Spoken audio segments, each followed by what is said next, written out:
പ്ലൂട്ടോയുടെ current affairs സീരീസിൻ്റെ ജനുവരി മാസത്തെ 5ാമത്തെ വീഡിയോയിലേക്ക് സ്വാഗതം. അപ്പോൾ നമുക്ക് നേരെ ഒന്നാമത്തെ ചോദ്യത്തിലേക്ക് പോകാം. ഹൈദരാബാദിലെ defence research and development organisation വികസിപ്പിച്ചെടുത്ത ടാങ്ക് വേദ ഗൈഡഡ് മിസൈലാണ് ഹെലന.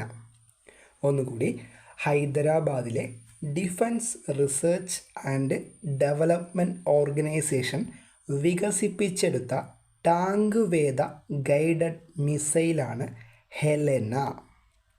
ഒന്നുകൂടി, ഹൈദരാബാദിലെ defence research and development organisation വികസിപ്പിച്ചെടുത്ത ടാങ്ക് വേദ ഗൈഡഡ് മിസൈൽ ആണ് ഹെലന. അടുത്ത ചോദ്യം, വൈക്കം മുഹമ്മദ് ബഷീർ സ്മാരക ട്രസ്റ്റിൻ്റെ 15ാമത് ബഷീർ അവാർഡ് ജേതാവ് എം മുകുന്ദൻ. കൃതി നൃത്തം ചെയ്യുന്ന കുടകൾ. വൈക്കം മുഹമ്മദ് ബഷീർ സ്മാരക ട്രസ്റ്റിൻ്റെ 15ാമത് ബഷീർ അവാർഡ് ജേതാവ് എം മുകുന്ദൻ. കൃതി നൃത്തം ചെയ്യുന്ന കുടകൾ.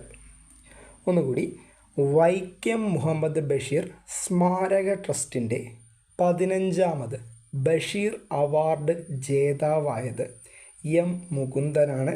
കൃതി നൃത്തം ചെയ്യുന്ന കുടകൾ.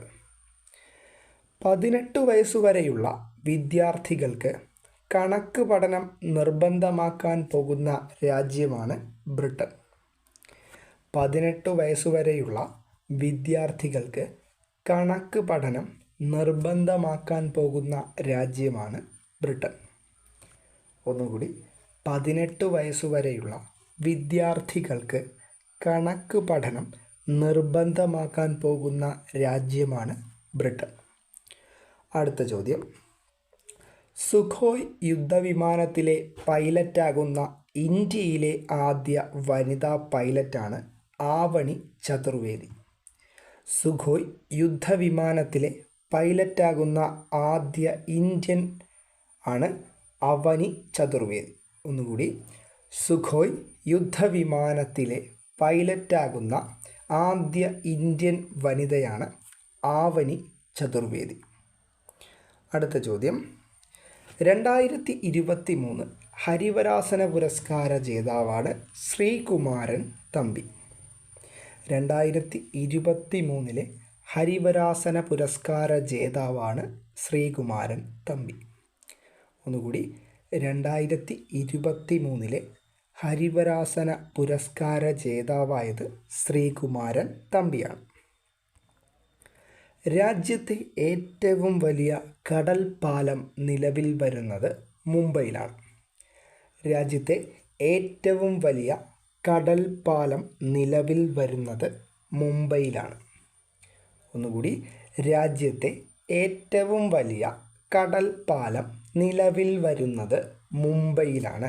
രാജ്യത്തെ ഏറ്റവും വലിയ കടൽ പാലം നിലവിൽ വരുന്നത് മുംബൈയിലാണ്.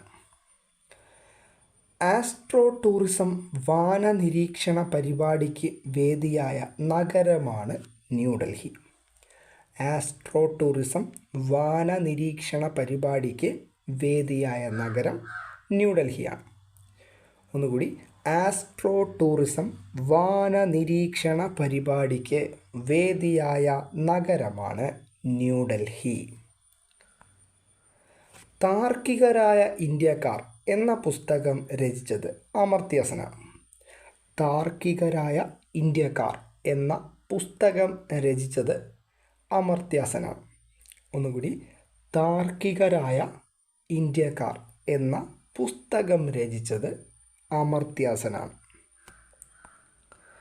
ആരുടെ ആത്മകഥയാണ് സ്പെയർ?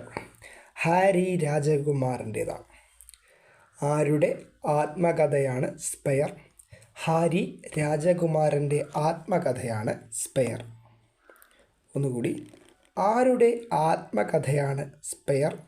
ഹാരി രാജകുമാരൻ്റെ ആത്മകഥയാണ് സ്പെയർ.